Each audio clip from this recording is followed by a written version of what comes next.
This will definitely help bring that learning to life. All right. Before we move on, I know a lot of us already know each other, but if in the chat you can please drop your name, your role, your district or organization, what city and state are you all joining us from? And then the question of the day is, if you had a robot that could help you do anything, what would you want it to do? What would you want it to do? If you had a robot that can help you do anything, what would you want it to do? And so I'll give you a few minutes. Feel free to drop in your answers in that chat. And does anyone remember the Jetsons robot?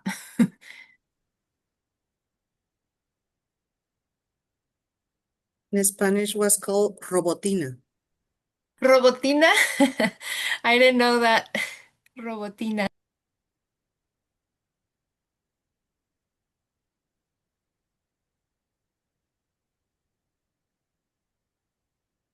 From Robotina to the new Tesla robot, right?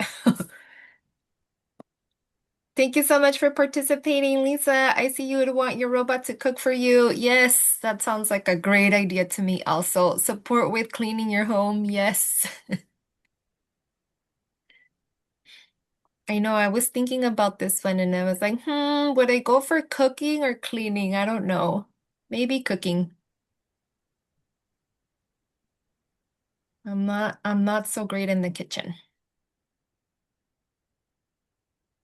Clean the house. Yes. Oh, Lucia, answer parent emails. That's a good one. I know I also thought about my job and I thought, what if anything from my job would I want the robot to do? Answering emails is a good one. All right. Thank you so much for participating. In that activity. And so just very quickly, what you all did in identifying what you would want your robot to do for you, right, is actually the very beginning of computational thinking. And so you identified a problem or a task, right? And then you imagined a solution. And that solution would be, right, the robot doing it for us, doing the work, doing all that work that we don't necessarily love for us. But thank you so much for dropping in your answers in the chat. And so for today's session, we're going to explore the foundational skills of computational thinking. And you'll see computational thinking in the slide deck throughout as CT, right? So when you see CT, that's all it means. It means computational thinking. But we're going to explore those foundational skills in children from birth to age 8. And we're also going to focus on ways we can support children, of course, to learn and engage with computational thinking. And so we're going to focus on three main goals for today. First, we're going to define what computational thinking is and why it matters in early childhood. Second, we're also going to identify some key computational skills, right, that our children can begin engaging with. And then finally, we're going to think about exploring ways that we can support these skills in our own classrooms and, of course, through play and through everyday routines that we are already doing, right? And so just thinking about how we make computational thinking accessible, meaningful, right, and always developmentally appropriate. And so before we move on, I want us to just begin by grounding ourselves in our own experiences. And so I want you to think, right, when you heard or hear the word or the term computational thinking, what immediately comes to mind? Are there any words or feelings or images that you associate computational thinking with?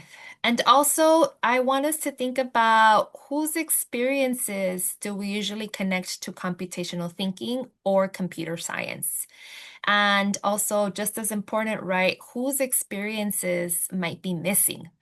And so I do want to do a very quick breakout room. We can do 5 minutes where I want you to talk with someone and reflect on these questions. And so if you haven't had through our PDs an opportunity to meet each other, right? Introduce yourselves, share what district, right? What city, your capacity, your professional capacity, and then also begin talking about what words, feelings, or images come to mind when you hear the term computational thinking.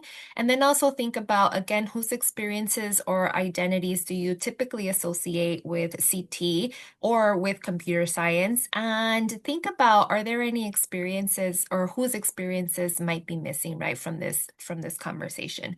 And so I'm going to go ahead and send us to breakout rooms. Again, we'll do a quick 5 minutes and then we'll come back and share our reflections whole group. And I'm also going to paste the questions in the chat just so that you can take a look at those as you're in your small groups. And so I'm going to create the breakout rooms. Give me just a second.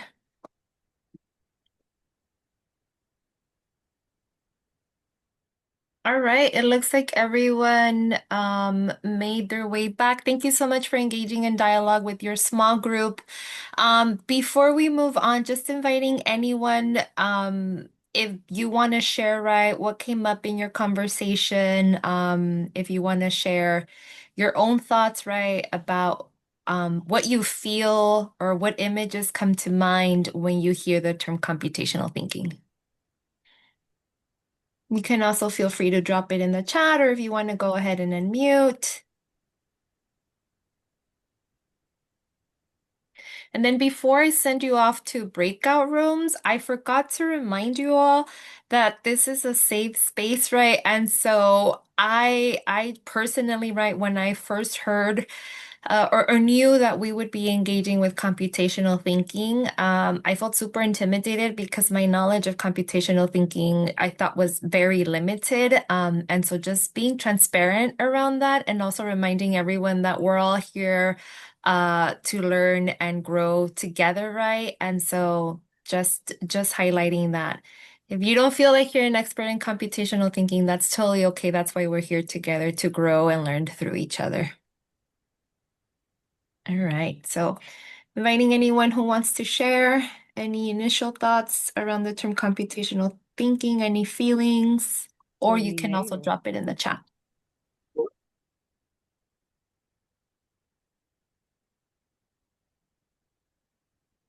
Do you remember the the robot from the Robinsons that they do many things for them using them, just the sequence and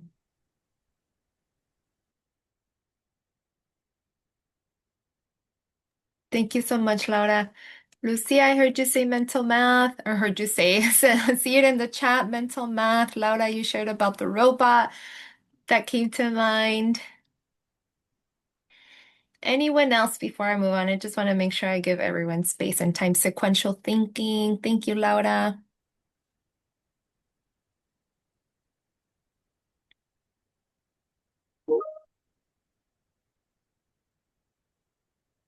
Coding, yes.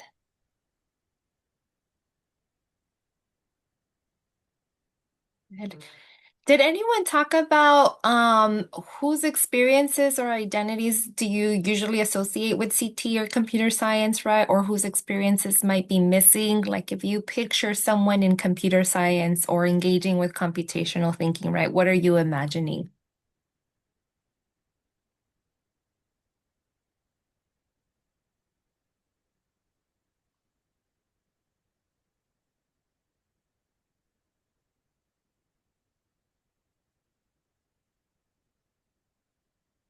I can share, Natalie. So, like, I know for me, my alma mater, Mount St. Mary's University, publishes the status of women and girls in California every year, right? So that's one of the things that, like, you always find, right? Like that there's a lot less women in terms of being, in terms of all the jobs that have to do with computer science, but also like in terms of just jobs that have to do with a lot of mathematics, right? So that there's still a lot of inequality there's not parity there. And then that inequality grows even more when you're thinking about women of color versus just women in general. Yes, thank you so much for sharing that, Alejandra. Right. When thinking of computer science, I would never imagine someone like myself being a computer scientist, right? It just my mind wouldn't go there initially. And so thinking about the disparities in representation in the field, thank you. Lucia Garcia, university graduates, right? A lot of the times we might think that to engage with computer science or computational skills, right, one might need a degree from a formal institution. Um, and so to again, right, today, we'll talk about computational thinking, right, and how we can begin in our early ed classrooms, incorporating and being more intentional about how highlighting how our students are already engaging in computational thinking. And so, thank you so much for sharing, Alejandra. Thank you, Lucia. Thank you, Laura. And thank you everyone who participated in that small group. All right. And so we are going to move on and we're going to engage in a quick true and false activity, right? And so this is an opportunity and a chance to challenge some common assumptions about computational thinking. And again, don't worry about getting everything right, right? This is about just thinking and growing together. And so if you don't know or you're not sure, you can also drop not sure in the chat, but if you want to take a guess, true or false, right? If you know the answer, of course, please feel free to share it in the chat. And so I'll go through a couple slides, right? I'll read the statement out loud and then you drop in the chat if you think it's true, if you think it's false, and we're gonna leave the option for not sure, right? Okay, let's go to our first one. And so the first statement is computational thinking involves breaking down complex problems into smaller parts. So in the chat, true or false? What do you think?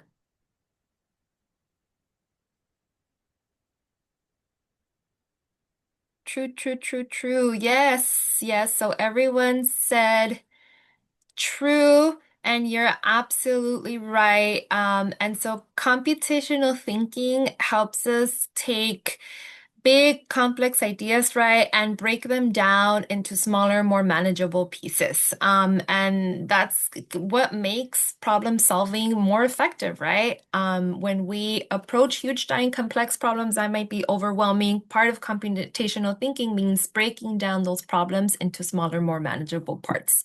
And so thank you. You were all right. Let's move on to the next one. CT requires programming or coding skills. So what do you think? True or false? Drop it in the chat.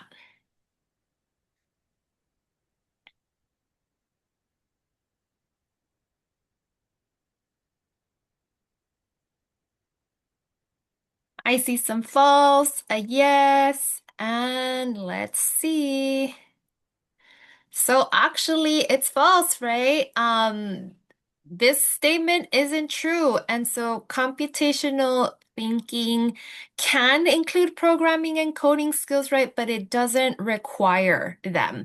Computational thinking is much broader than coding, right? And it's about how we think and solve problems and how we use these skills in everyday life, not just technology, right? So I know that was an assumption for me. I typically or I initially associated computer science with technology. And that was it. And so I had a very limited definition, right, or understanding of what computational thinking really is.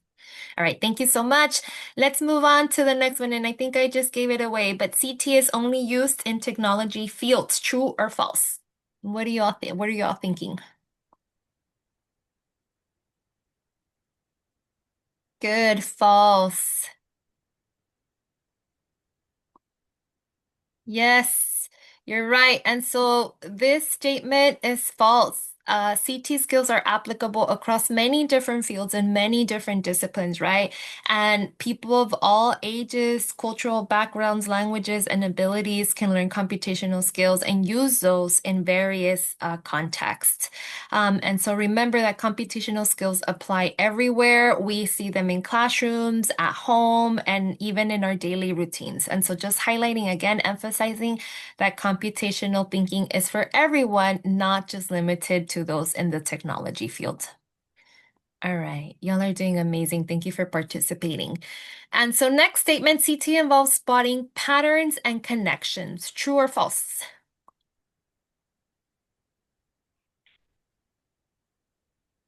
Good, you're all experts. Yes, this statement is absolutely true. And so recognizing patterns and understanding how things connect is a very important part of computational thinking, right? And again, helps in solving complex, larger problems.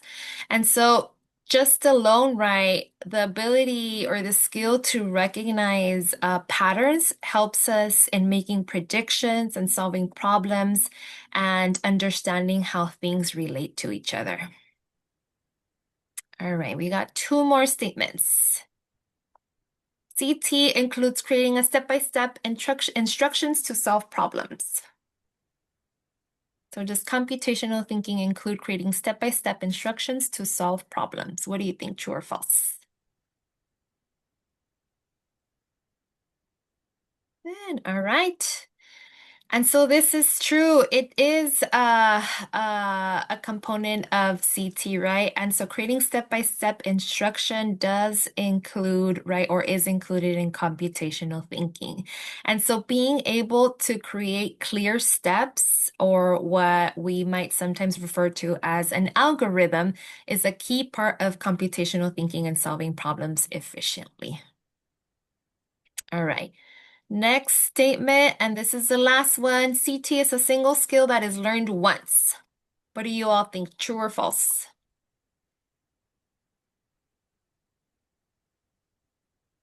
Yes, thank you so much. I see there are your responses in the chat. I don't think that, I don't know. I'm trying to think of a skill that is only learned once. Maybe riding a bike? I don't know. But even then, right, there's like varying levels of skills. But yes, you're absolutely right. This is false. And it's false because computational thinking is made up of many skills like breaking things down, taking things apart, connecting ideas in new ways, or coming up with step-by-step solution, right? And it really is a lifelong set of skills that can be adapted and implemented across different contexts. All right, so thank you so much for doing that activity with me. Now we're going to watch a video. And as you watch the video, I want you to think, what computational skills did you observe the host Selena mention in the video clip? So the host, what computational skills does she mention? Now, it is a super quick video and it plays pretty fast. So for you, it might help. It was helpful for me the first time I saw it, but it might help having something to write down with and just taking quick notes. But let's go ahead and watch the video. And actually, let me make sure that I shared my sound.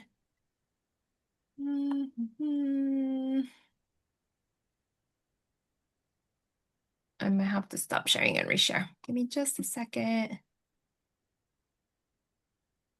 All right, there it goes. Can you see my screen okay? All right, I'm gonna play the video. It's pop-up science.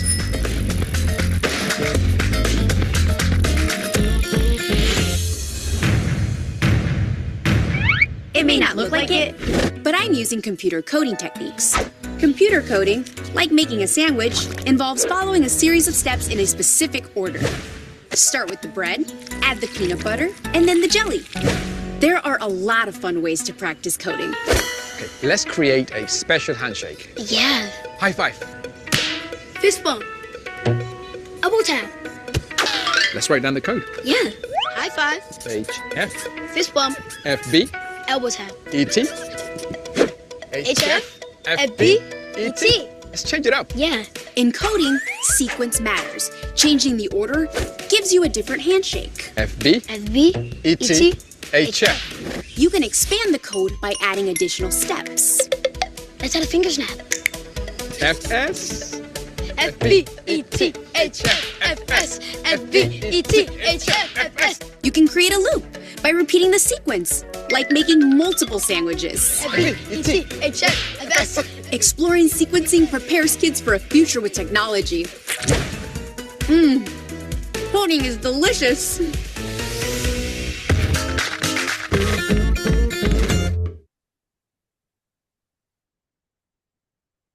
It's pop-up science. All right, that's a fun video. I don't know if I've ever heard that statement before. Coding is delicious. But what skills or what computational skills in specific did you hear the host Elena mention, right? And so if you can drop it in the chat. Sequencing, yes, she made mention of sequencing. Anything else that stood out to you? Patterns. Looping, right? Pattern sequencing, looping, yes, yes. And so all of those skills were mentioned in the video, and the father and child, right, we're practicing all of those computational skills with something concrete and easily accessible as creating a secret handshake, right? And so just highlighting some of the ways, again, that computational skills or thinking right, it shows up in our everyday life and in our everyday practices. Now, I don't know who has or who's good at secret handshakes, right? But definitely putting that into steps, creating a code for it, right, helps make that moment intentional about developing computational thinking, right? And so adding that code component, changing the sequence, that's where that father took the opportunity to make explicit connections with computational thinking. All right, super fun video. I love that video. All right, and then we'll take from that video, right, we saw sequencing, representation, loops, and we're gonna take a closer look at those throughout the rest of the session.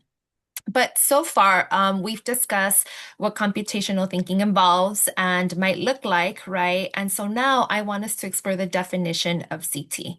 And so computational thinking is a set of critical thinking and problem-solving skills, practices, right, and processes that everyone, including, yes, it includes computer scientists, right, but everyone can learn and use in various contexts. And yes, definitely CT skills are used regularly within the broader fields of computer science to do things like write code, design software, right, and troubleshoot systems. However, computational thinking skills are also used outside of those contexts, right? And are part of our everyday life. And so again, just emphasizing that CT isn't just about technology, it's really about how we approach problem solving.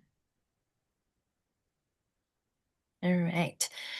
And so although children of different ages and ability levels may use CT skills at varying levels of complexity, right? It's important to remember that we're all computational thinkers. Yes, even our youngest learners, right? And all children can learn to think critically, design systems, and solve real-world problems that draw upon fundamental CT skills, practices, and processes.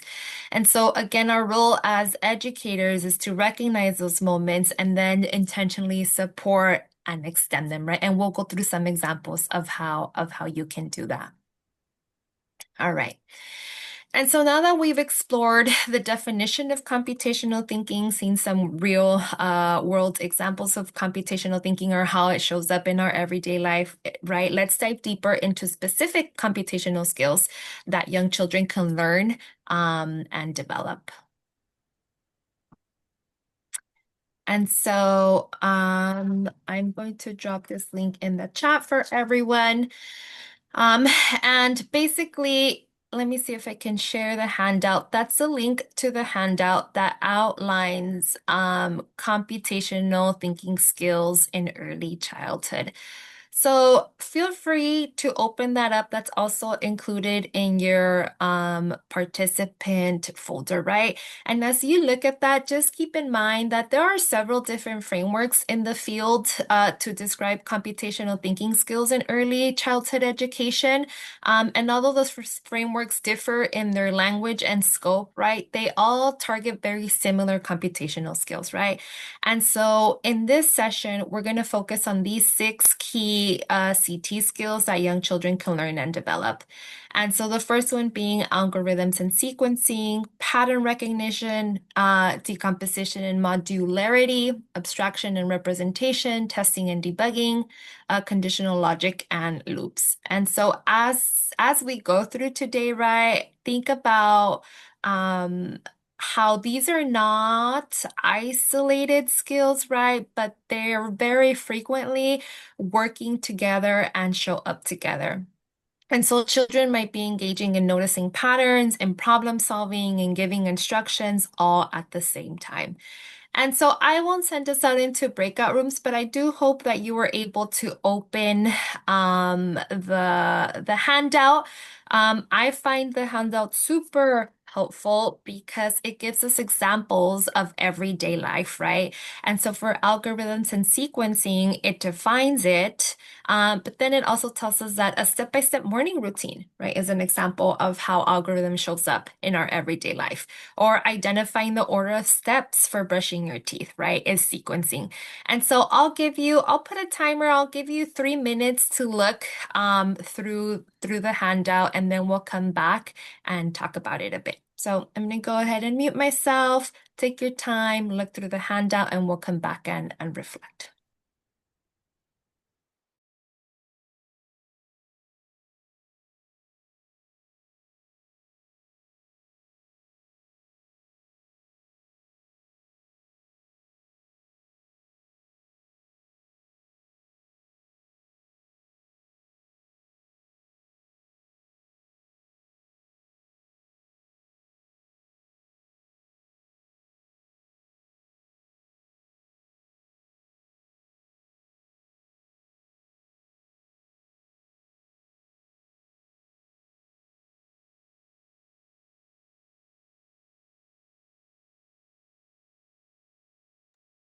Natalie, are we supposed to be on the breakout rooms?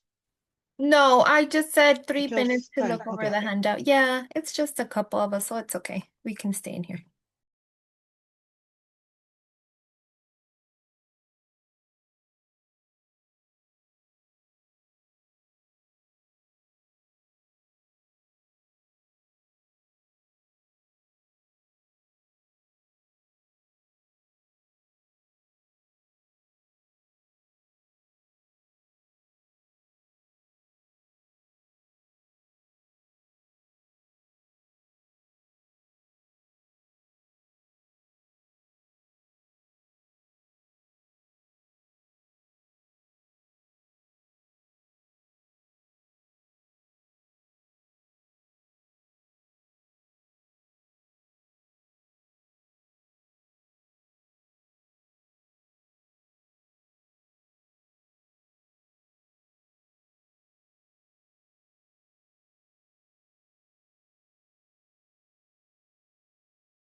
We'll do 1 more minute.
All right, and that's about a minute. And so thank you so much for taking a look at that handout.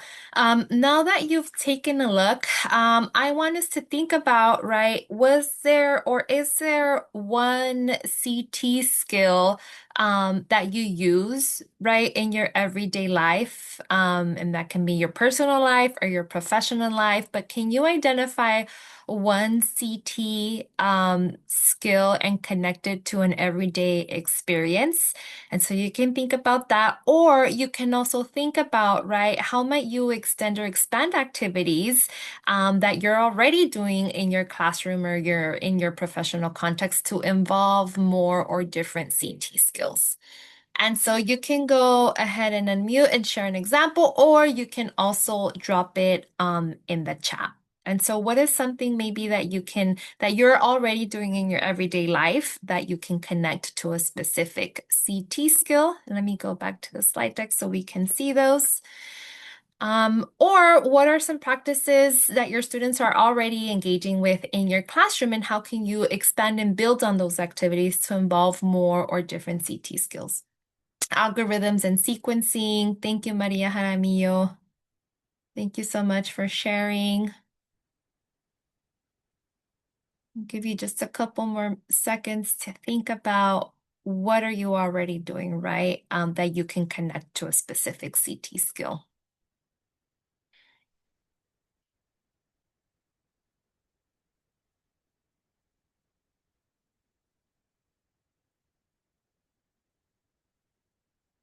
I know someone in a previous session shared testing and debugging with baking, right? And so baking is super precise. And so testing and debugging involved in baking. Also, as you think of those examples, right? We also, as educators, want to think about how some of these computational skills may show up differently across cultures, right? And so, for example, some cultures have unique storytelling traditions, right? And repeated narrative structures that serve as great examples of sequencing and patterns. Or thinking of other artistic traditions such as weaving, beadwork, right? Music and dance are also examples of everyday activities that might look different across cultures and that involve CT skills.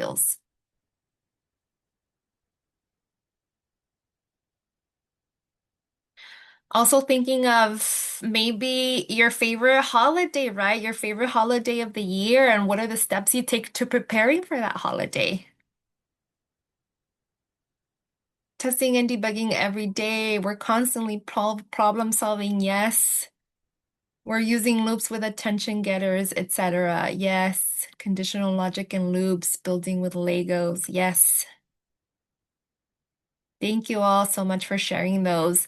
Anyone think of decomposition, like breaking larger complex tasks into smaller manageable tasks? What's something that can show up in our everyday life with that?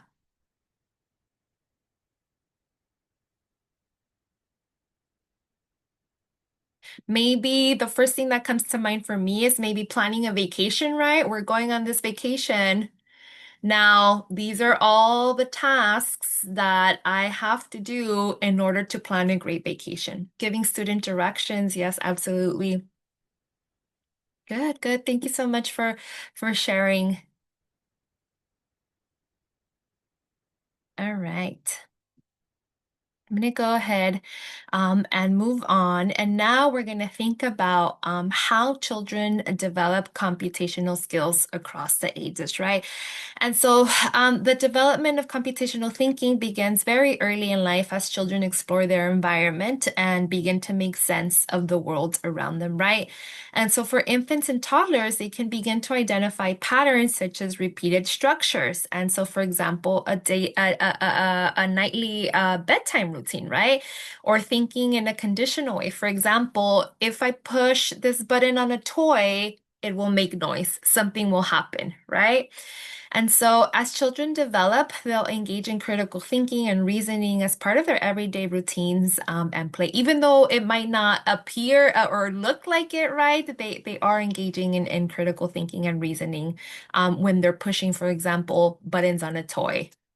And as children get older, right? And so preschoolers may begin to follow step-by-step instructions, right? And solve simple problems. For example, at 4 years old, a child might sing a song to remember the steps for tying their shoelaces, right?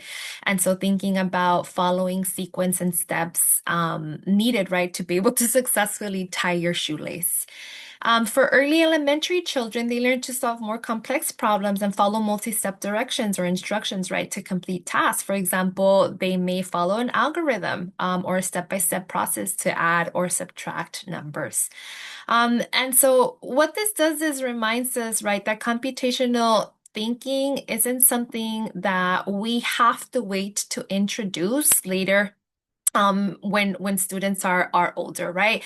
It's something that children are already doing from the very beginning and stages, right? From their infant and toddler stage. And so because children are already engaging with computational thinking, our role as educators again is to notice it, name it, and then find ways to intentionally build on it, right, through the experiences that we design in our learning spaces. And so, just like we experience computational thinking in many aspects of our daily lives, right? Children also have the opportunities to engage in CT early in their development. And so, we'll explore some of the ways to be able to support children's computational thinking skills. And so, children can build foundational CT skills through active learning experiences, right? Especially for our youngest learners. And these experiences are often unplugged, meaning that they don't involve the use of technology, right? Now, as children develop, they can continue to explore computational thinking skills in active and unplugged ways, right? Now later, they might also have opportunities to engage in plugged activities. And so plugged activities do involve some type of technology, right? Such as a programmable robot. And so we'll see these in STEM labs, right? Or coding applications on iPads. And so plugged activities engage children in CT learning in the context of a computer science experience, right? But there are, again, two ways to approach development are supporting the development of computational thinking skills, right? Unplugged without the use of technology, and then plugged, which does include the use of technology and learning in the context of a computer science experience. Now there are simple yet very powerful ways that educators can support the development of CT skills through play, right?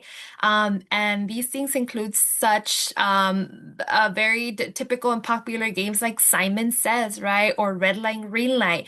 These games offer opportunities for children to engage in sequencing, in conditional logic and loops. And so, for example, the rules for red light, green light, right, can be modeled as if and then statements. And so if I say, right, if I say green light, then you move. If I say red light, then you freeze. And so also thinking of where can I incorporate if and then statements, right, in things that I'm already doing every day in my classroom. Another powerful way to engage children in CT skills is how-to guides. And so children may use different communication methods to describe how to get from point A to point B or how to make something. And so, for example, if children might follow step-by-step instructions for washing their hands, right? Or things like they're watering the plants in their school garden or following a recipe, students may model the action of the steps, draw an illustration that corresponds to that action, right? Record a video or use language to communicate the instructions. And then educators or children's peers might follow those instructions, right, that the children created exactly as provided to illustrate and highlight the importance of providing clear and step-by-step directions, right? And so this takes me back to thinking of the video we saw with the secret handshake, right? And so they worked on their secret handshake, the father and son duo, right? But they added symbols to each step, and then to be able to successfully engage in that secret handshake with someone else, right? It's important that I am provided with clear step-by-step instructions. And so again, just thinking about embodied movement activities with things like Simon Says, which is super popular, and adding if and then statements to those games, or having children engage in creating how-to guides, right? Thinking of how do I get from point A to point B, or thinking of how do I make something, right? And children developing instructions for those. And that always thinking of it being developmentally appropriate, right? And so it can be modeling actions or attaching a drawing to those instructions. All right. And so I want us now to think about an everyday routine that you implement daily in your daily schedule with your students or children, right? And so how might this routine involve CT skills? And so you all as educators are already, right, integrating CT skills into your everyday classroom routines. And so think about one everyday routine you implement in your daily schedule with blind children. For example, you might want to think about your morning routine, right? Or do you have a routine to transition from one area to another, or a routine for meal time or story time or read aloud time, right? I don't know, do you have any protocols for class discussions or documenting observations? And how might those routines that you already have established involve computational thinking skills? And so drop your ideas in the chat. I'll give you 2 seconds to think about it, right? But think about something you're already doing. So nothing new, right? We're thinking about something we're already doing and how that might involve computational thinking skills. And it might help, right, to pull up that handout to identify how exactly that overview of your day, right, or your morning routine connects to one of these key components of computational thinking. So I'll give you a moment to think about it, and then you can drop your ideas in the chat.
Good, thank you. And I'm seeing your ideas in the chat, right? And so categorizing words by syllables or common patterns, yes. Going from one place to the next, going over your daily schedule, right? Sequencing. Checking to see who is present and absent. Maybe there's some decomposition involved in there, right? Maybe you have to check who's there from the whole class, but then you go table by table, right? And so some decomposing going on there. Doing science experiments once a week, voting on predictions, results of the science experiment. Good, good. Thank you so much for sharing those. All right. And so now I want us to move on and us ourselves, right, practice something that we can bring into our classrooms to help our students, right, develop and foster those computational skills that they already have and that they are already engaging with. And so I want us to do a pattern scavenger hunt. And so you don't have to get up or move around, right? Just from where you're at, I'm going to give us 3 minutes to look around the room and to find as many patterns as you can. Now, as you find patterns, you can drop them in the chat, or if you want to write them down very quickly on a sticky note, right? So that then you drop them in all together, whatever works best for you. But think about how many patterns you are able to identify from where you're currently sitting from, right? In those 3 minutes. I'm going to challenge you with writing as many as you can, right? Also, think about some other senses, right? When thinking about different patterns that you can identify. And so I'm going to put 3 minutes on the clock. We'll come back and then we'll share the patterns that we discovered in our chat. So again, you could do it from where you're sitting. If you want to stand up and look around in other spaces, if you're still in your classroom, in your car, in your living room, right, wherever you're at, if you want to walk around, that's okay. But just from where you're at, it should be okay. All right, I'm doing 3 minutes and we'll come back.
All right, and I lost track of time. And so that's okay, right? It's a small group. And so if we can just unmute ourselves or drop it in the chat, we were doing a pattern scavenger hunt. And so just scanning around the room to see how many patterns we were able to identify in those 3 minutes. And so I'm going to go ahead and read some of your responses in the chat, but also feel free to unmute yourself. Let me see. Oh, calendar, carpet, the rug, the wall, the chairs, the books, boxes, blocks, tables, wood on the ceiling, the windows, curtains, houses on my window view, pillows, frames on the wall, carpet, birds singing. Ah, so you identified an auditory pattern. Cool, Alejandra. Table, clothes, tile squares, metal framework, blinds, pattern on cabinets, posters, cushions, patterns on cushions. Good, good. Thank you all so much for sharing. You did amazing. Um, and so again, you all shared visual patterns, right? Alejandra shared an auditory pattern, birds singing. And so just thinking of different types of patterns that you're able to identify. Also thinking of visual, right? Auditory texture, something rough and then smooth, numerical, or is there a growth pattern? And so as children explore patterns, right, we can support computational thinking by asking students, what do you notice, right? What repeats? What do you think comes next? And so asking children to identify and noticing patterns and then asking follow-up questions, right, is the way that we build computational thinking in a skill that they're already able to do. And so asking these simple questions help children think in structured and predictable ways, right? Just like in computational thinking. And so thank you so much for scanning your room and doing that pattern scavenger hunt. All right, now we're going to move on to our hands-on activity, and we're gonna do some weaving. And so weaving is a powerful way to explore computational thinking because it's built on patterns and sequences, right? And so as you weave, you'll follow a repeating pattern. So thinking about over, under, right? And that repetition is what allows us to predict what comes next, notice when something changes, or even fix some errors. And so this is exactly how computational thinking works, right? We're recognizing patterns, we're following steps or sequences, and we're creating structures. And so what we'll do first with our weaving, and again, I asked you to bring two different colors of paper. If you had access to those, that's okay. If you didn't, we can also still do the activity, right? But what we're going to do is first we'll create the warp. And so I'll show you how to do that in the next slide. And then we'll create strips of paper that will become the weft. And so I want us to think about, right, what pattern will you weave? And so that's just an example of what your pattern could look like. But I'm going to drop it in the chat, and feel free to explore that site. And thinking of what pattern you're going to weave, you can also design that pattern, right, and pre-plan for that pattern using this page. And so can you see me on the Pixie Art page? Yes, and so you can design your pattern here. You can adjust your pixel size, right? You can right click to erase. You can zoom in, you can change the colors. And so I just wanted to share this resource with you in thinking of, right, might it be appropriate for your students to try it out? But with weaving specifically, right, you can design that pattern beforehand. All right, now I want to show you how we're going to do the weaving, and I prepared my sheet of paper before we started and I lost it. It's a good thing I took a picture of it. And so what you're going to do is start off with one sheet of paper. Now I used a whole sheet of paper, but if you want to cut it up into half, that's okay. What you're going to do first is for your warp, right? You're going to fold your paper in half. And so do you all need a couple seconds to gather your paper, or are we ready to, do you have paper there available with you? We can give you all a few minutes if you need. Does anyone need more time to just go grab two sheets of paper? No. You're all good? Okay, cool. So what you're going to do is fold one of your papers in half, right? And then you're going to, once it's folded in half, you're going to start cutting from the folded side. And so your scissors will start here and you'll cut all the way up, right? But you're going to stop and leave some space so that this stays connected, right? And so once your paper is folded in half, you're going to cut here and you're going to stop. Now, if you want to be super precise and measure these so that they're the same distance, that's totally up to you. I just kind of I eyeballed it, right? And I did it about 1/4 of an inch, from 1/4 to half an inch space. That's totally up to you how you want to do it. If you want to use a ruler, that's okay. Using a ruler takes a little bit longer. But you're gonna keep cutting. And then again, I used a whole half sheet of paper. If you want to use half a sheet of paper and fold that, then that's totally okay. That just means that your weaving will be smaller, but that's okay. And then once you've done that, your separate sheet of paper, right? And so your second piece of paper, and again, if you have a second color, that's okay. If you don't, it's not a big deal, right? You're going to cut strips of paper. Now, again, if you want to measure these and be super precise with it, that's okay. You could use a ruler, but if not, again, I just kind of did it by freehand and I cut strips of paper that were about 1/4, half an inch wide. And so I'll give you a couple minutes to do that. I'll put 5 minutes on the clock and then I'll come back and see if everyone has their warp and then their weft. All right. Everyone good? Does anyone have any questions? We're okay?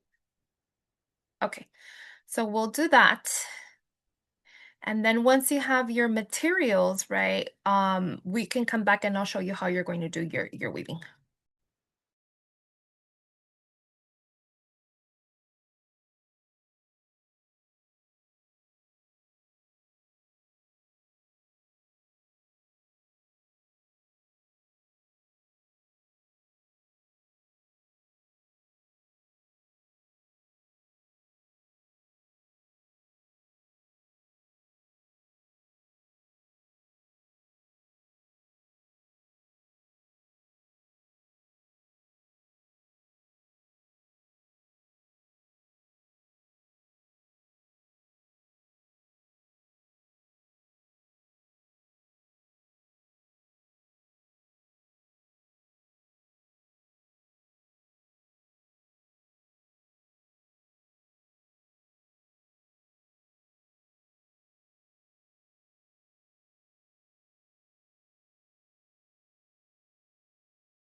Oh, sorry, I'm not sure if I was muted, but I found my paper.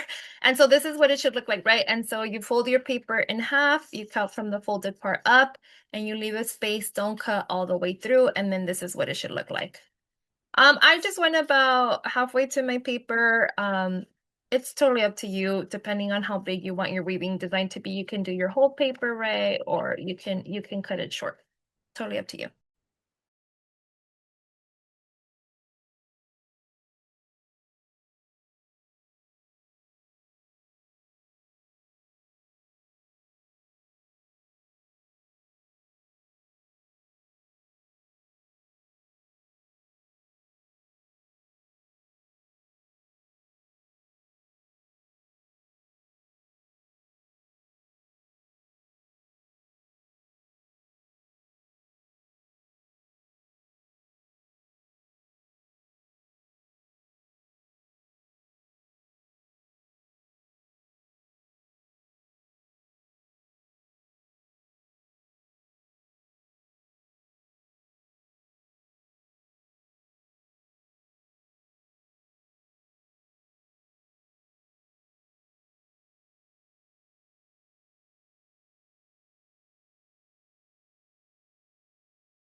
All right, how's everyone doing with the cutting? Everyone okay?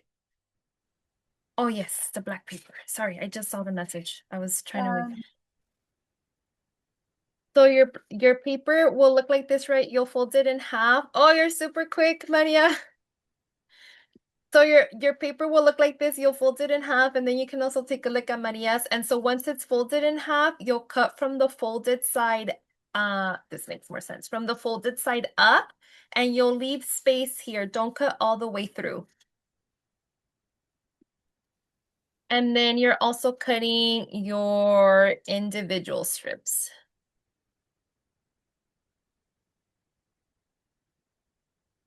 Maria, can you put it on the screen for everyone to see? Cool. Thank you so much for sharing. We gotta get a picture of that. Yes, maybe before we all leave, I'll ask you to take a picture of your creations and then share it with us. Lucia, does it make sense? Yes, I was just wondering if we were cutting from the folded side or not. Or the other side, yeah. Yeah, thank you. And so then, if you're done with your cutting, right, then you can begin your weaving. And so you'll take the strips of paper, just like Maria did, and you'll think of what pattern you want, right? And you can weave it. And so thinking about, do I want to go two under, one above, three under, one above, or one above, one below, right? And thinking of your strips. Now let me show you. How do I clear all drawings and then go back? And so this is what you're seeing on the screen here is a pattern I created in a previous session, right? But this is the one I created. And then what you're seeing, the image that you're seeing on the right-hand side is like a large scale weaving activity that the teacher designed for her students. And so what she did was she had her version of our warp, right? She tied it on top and she did it on bottom, and then she had like students use ribbon and weave through it, right? And so you see the different patterns that students were working on. And so they weaved a ribbon through here and they created their own patterns. And so also thinking of just how can students engage with this activity, right? Now, what I really love about the weaving also is that your identity kind of comes through, right? You're tapping into your creative side. And so I'll give you all a couple more minutes to work on your patterns. Let me see if I have the actual picture of the pattern I created. Yeah, I have my little my notebook here where I pasted the pattern that I created at our. So if you see here. You can't see it. There it goes. If you see here, see, I created a tiny one. I created one here, and that's the pattern that I created, right?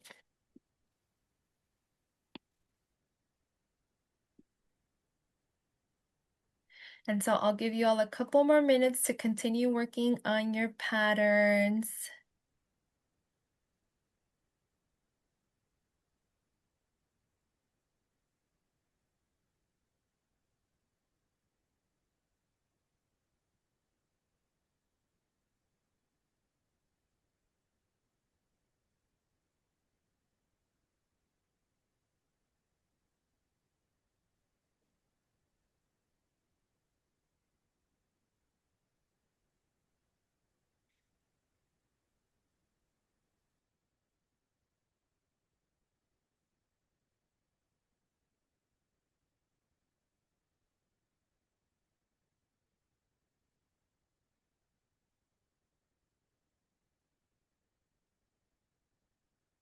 All right, how's everyone doing?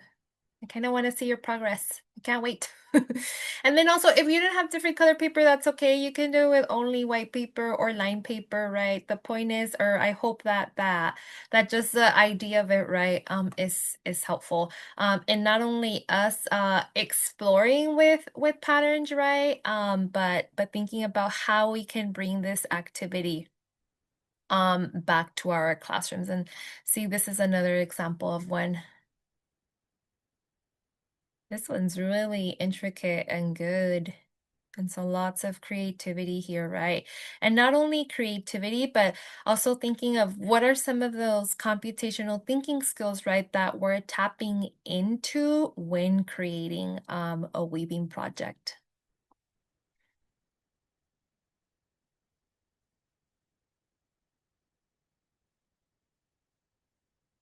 I know that for myself, when I did it for the first time, I don't want to stop. I loved it. It was just kind of relaxing. And it had me thinking, and the facilitator was ready to move on. I'm like, hold on, I gotta finish this pattern. And so I don't know if anyone is having that same experience. But as you continue weaving, right, we want to think about some of those skills that you are engaging with. And let me see how I can delete this. How do I clear? Here you go. Clear all drawings. And I'm sorry, let me go back to my previous slide here. Um, and so as you're weaving, right, we also want to think about what are some of those components of computational thinking that we ourselves are engaging with, right? Or if we bring this opportunity to our students that they'll be engaging with, right? And so some examples of that are decomposing, right? And so what kind, in thinking of bringing a larger idea and breaking it down into smaller, more manageable parts, and thinking first, what kind of design do I want to make, right? And then what are the smaller steps that I have to take to be able to successfully create that design? When thinking of abstraction, I have to decide, right, what's important, what's not so important, right? And so in weaving, you're not necessarily thinking about every tiny detail, you're focusing on the pattern. And so for those of us who didn't use rulers, right, I wasn't necessarily worried about measuring. I didn't identify that as an important component for my weaving, but I was more focused on the pattern, right? And so you might want to think about, do you want stripes? Do you want alternating colors, right? And just simplifying the idea so that you can work with it. Also engaging in some algorithm, right? And that again just means following step-by-step instructions. And so in weaving, your algorithm might have been go over, then under, over, then under. Or if like me, right, I did two under, one above, two under, one above, two under, one above. And so thinking of what algorithm or what clear process did you have to follow to create that weaving pattern. And then in speaking of patterns, right, we created a pattern. And so we identified what repeats. And in weaving, pattern is what gives us our design structure, right? And so again, thinking of what pattern did you create? Two over, one under, two over, two under, right? How complex was your pattern? And then repeating that again and again. And then once you see the pattern, of course, our students can predict what comes next, right? Or fix mistakes if something doesn't match, right? Once you look at it and you have it right in front of you, you can probably almost immediately tell where you went wrong in that pattern and where you have to go back and problem solve. And so again, as you're weaving, yes, you're creating beautiful art, right? Because weaving is beautiful, right? As we see in the indigenous practice of weaving. And yes, you are creating beautiful art, but you're also engaging with computational thinking, right? And thinking of how you're recognizing patterns, how you're following steps, and how you're creating structure. All right. Is anybody still weaving?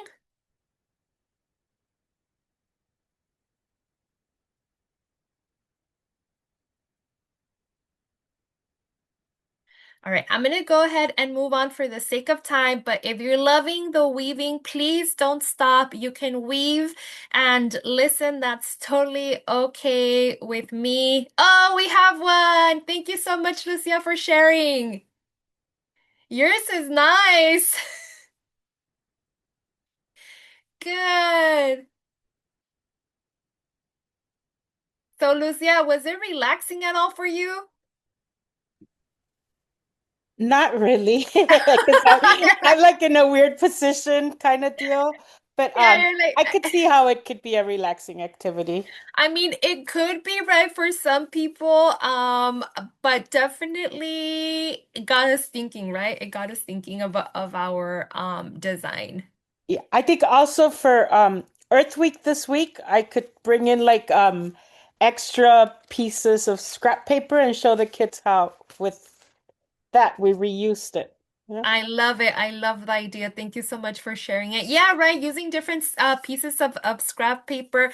I mean, we had this fancy cardboard, but definitely thinking of what we can use, what scraps of paper, right, we can use to create our patterns. And then using scraps of paper might be an added challenge, right, to create that pattern, which I absolutely love.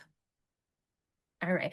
So keep weaving if you're liking it. Keep weaving. You can listen in. I really enjoyed the weaving activity. Yeah, I don't know if it was relaxing for me, but it definitely had me like engaged and like I'm committed to this pattern.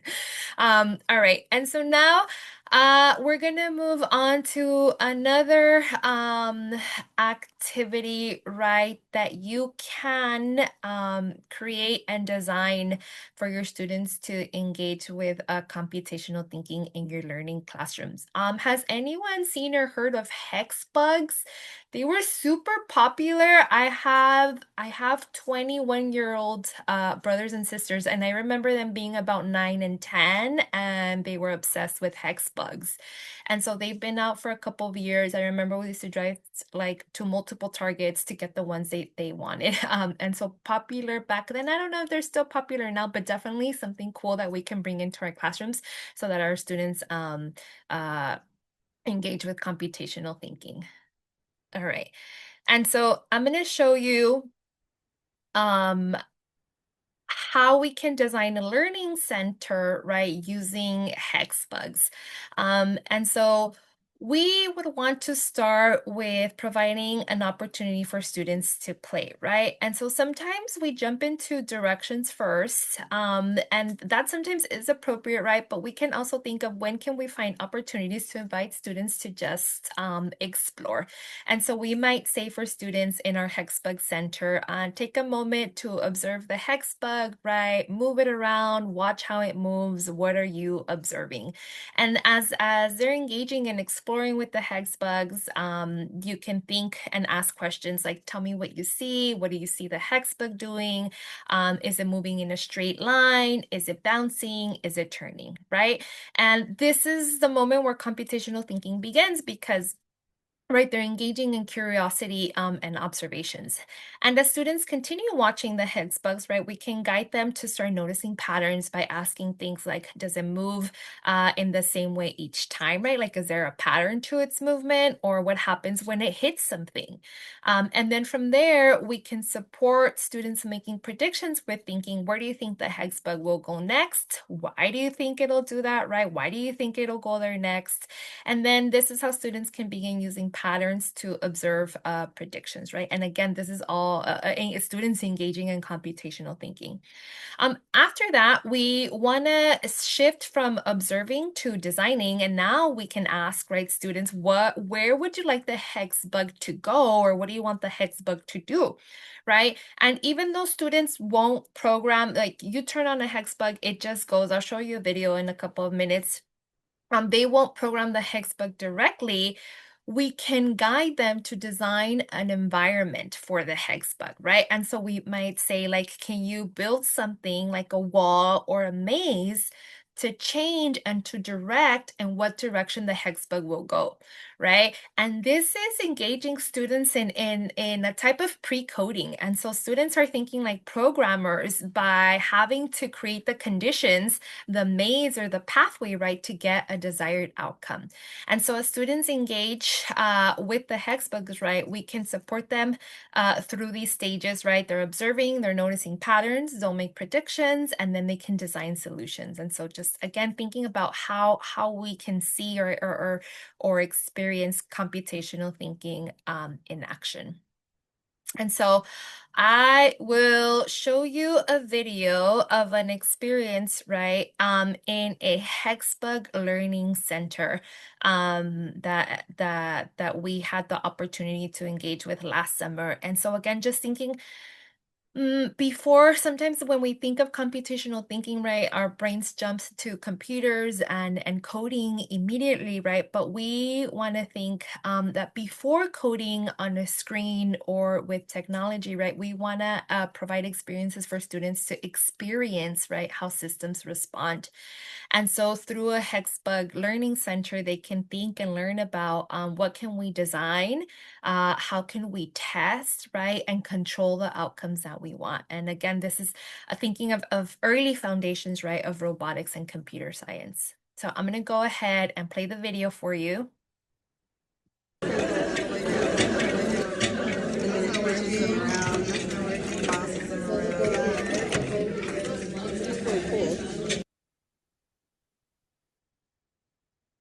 And so super short video. And so for this Hexbug Learning Center, right, there was a set of larger sets of Legos, right, in a bin, and students were asked, or we were asked to design a maze and think about where we wanted the Hexbug to go. So again, thinking about how do we design the environment so that our robot or a Hexbug does what we want it to do.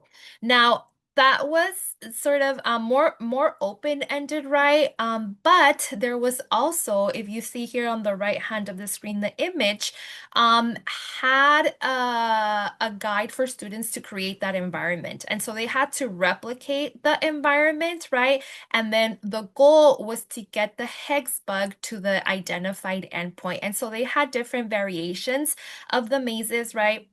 But students were using Legos to recreate that maze and then make sure that the Hexbug got to the identified finishing point of that maze, right? And so again, our students were designing, they're testing, right? If the Hexbug doesn't go where you want it to go, then you have to problem fix, right? And there's probably something wrong with your maze, so that they're able to control the outcomes. And so this was a super fun learning center.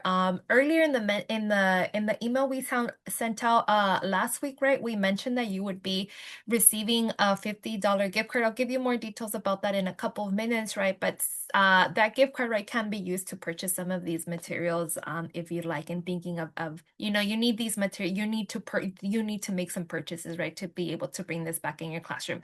An activity like the weaving, much more accessible because, well, we all have access to paper, right? But for example, for this, when you would need to purchase maybe the Legos and then the Hexbugs. Other options instead of using Legos, and I guess it really all depends to what you have available in your classrooms, but I've seen the use of magnet tiles also to create the mazes, wooden blocks to create the mazes, and so just different options in creating the mazes. But this Hexbug one is one that students love. All right. Now, I also wanted us to think of exploring how to embody computational thinking by using our bodies as robots on a coding grid. And so I asked you all to get 25 sheets of paper where we were going to create a grid on the floor, right? I think we're going to skip the activity, but I'll explain you and I'll walk you through it. And if you have any questions, I'm happy to answer those. But what this activity is, right, it's creating a human coding grid. And so again, thinking of how in the classroom we can design opportunities for our students to begin engaging with foundational skills, right?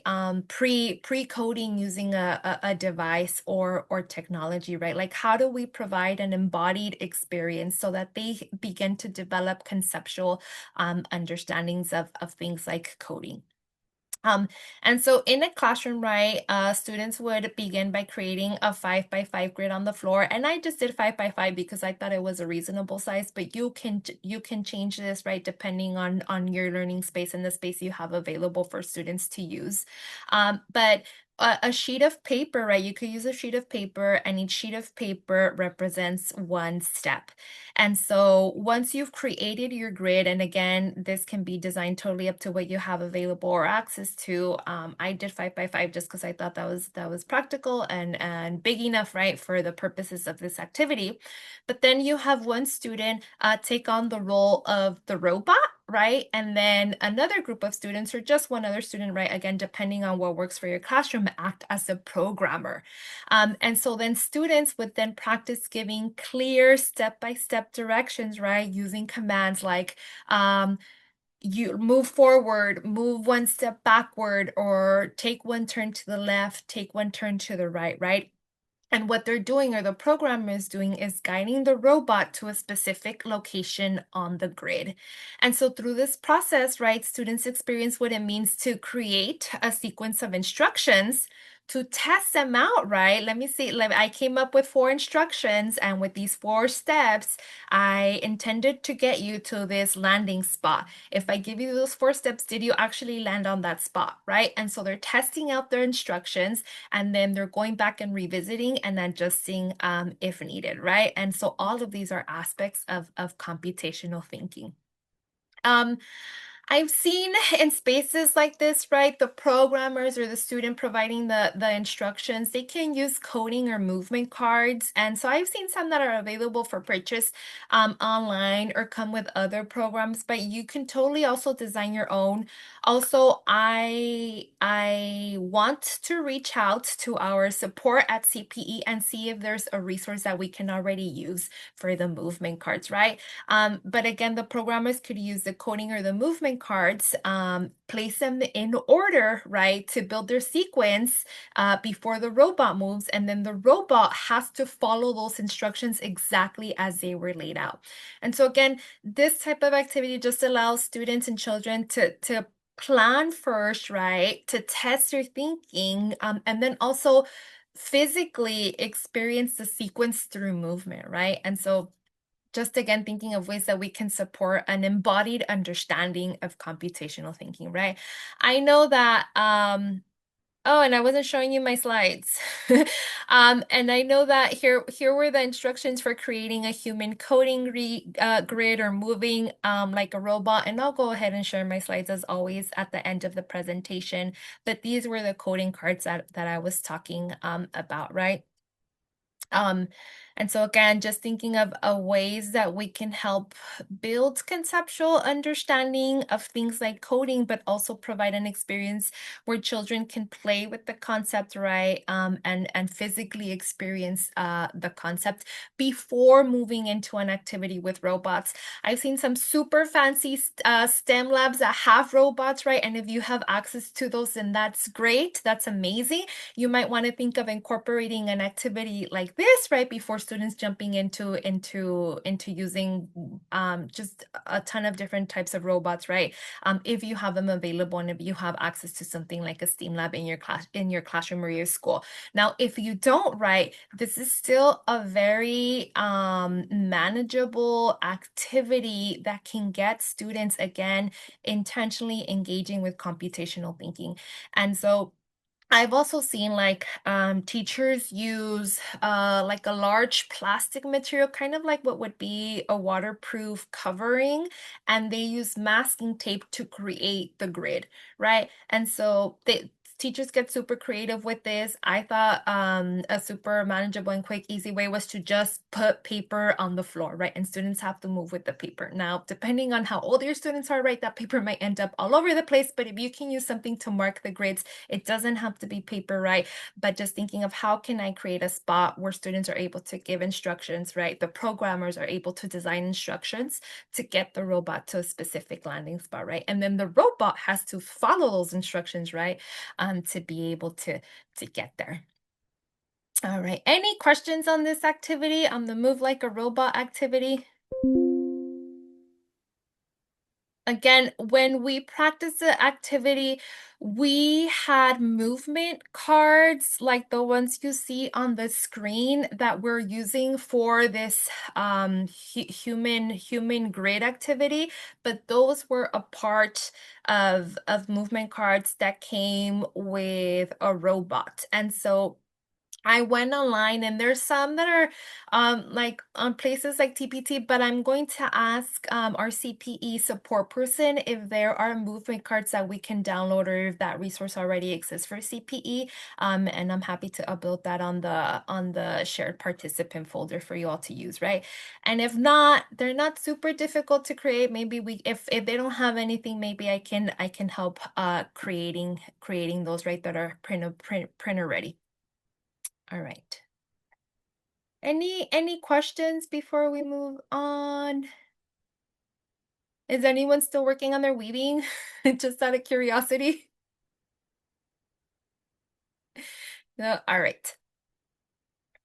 For those of you that finished, I am going to ask you, maybe I'll send a follow-up email to send us and email us a picture of your creation. And so don't throw it away. Snap a picture of it, right? With your phone if you can. And then you can email it to Denise and I. All right. And so hopefully, right, with the pattern scavenger hunt, with the weaving activity, the Hexbug Learning Center, again, the Hexbug one is super low prep. I know we don't actually have the Hexbugs, but all it takes is a Hexbug, a set of Legos or magnet tiles or wooden blocks or anything, right, where students can create a maze. And then finally, the Move Like a Robot activity. You're able to walk away from today with some activities that you can go back and take into your classroom. All right. And so with that said, we do have some upcoming dates and some new sessions added. And so on May 5th, we have our 6th PD session, right? This will be number 6. And that one is going to be building meaningful addition and subtraction in early learning. And so in our coaching session, some of you expressed more interest in supporting addition and subtraction. And so I know that we did the number in counting session, right? This session specifically will have a more narrowed focus with addition and subtraction. And then finally, to conclude the year on June 2nd, from 3:30 to 5:30, same time as usual, we're going to do a STEAM for All Sparking Inclusive Learning with UDL, right? And so that'll close out our PD sessions for the whole year. Anyone else feel like time kind of flew by? Because I do. All right. And so I wanted to share with you in that last email I shared with you, right, that there was an opportunity for a $50 Amazon gift card. And so there's actually 3 opportunities to earn a $50 Amazon gift card. And so if you've completed all PD sessions to date, and so if we've recorded your attendance for all sessions, and if you have some missing and you're going to complete those asynchronously, you can also still earn the $50 gift card, right? As long as all those 5 PD sessions are completed. Reach out to us. We're also tracking attendance. And so once those are completed, we're happy to send you a virtual $50 Amazon gift card. Now, the second opportunity to earn that gift card is if you complete the last 2 May and June PD sessions, right? And so we have 2 more sessions. And so once you complete the May and June session, then you're also eligible to receive a second Amazon PD gift card.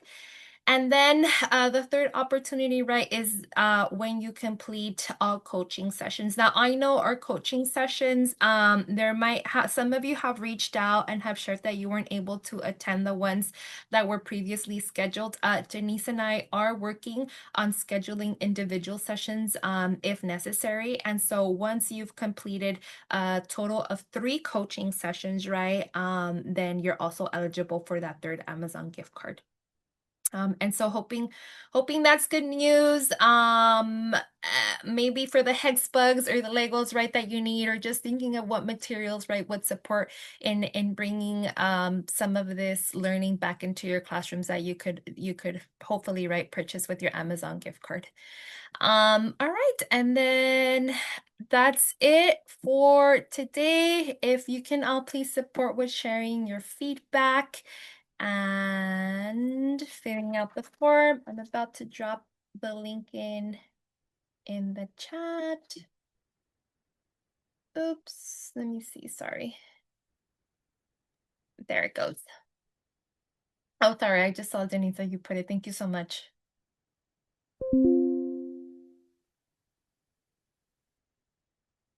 All right.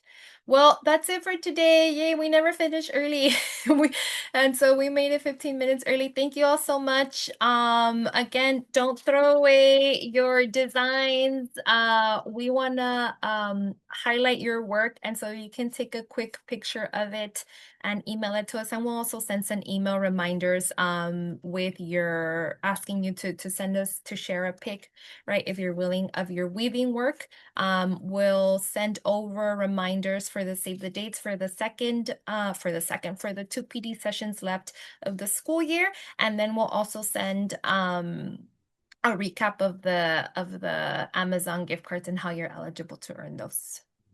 All right, and so with that, thank you all so much for joining us. Wishing you a very good rest of your evening. Thank you so much.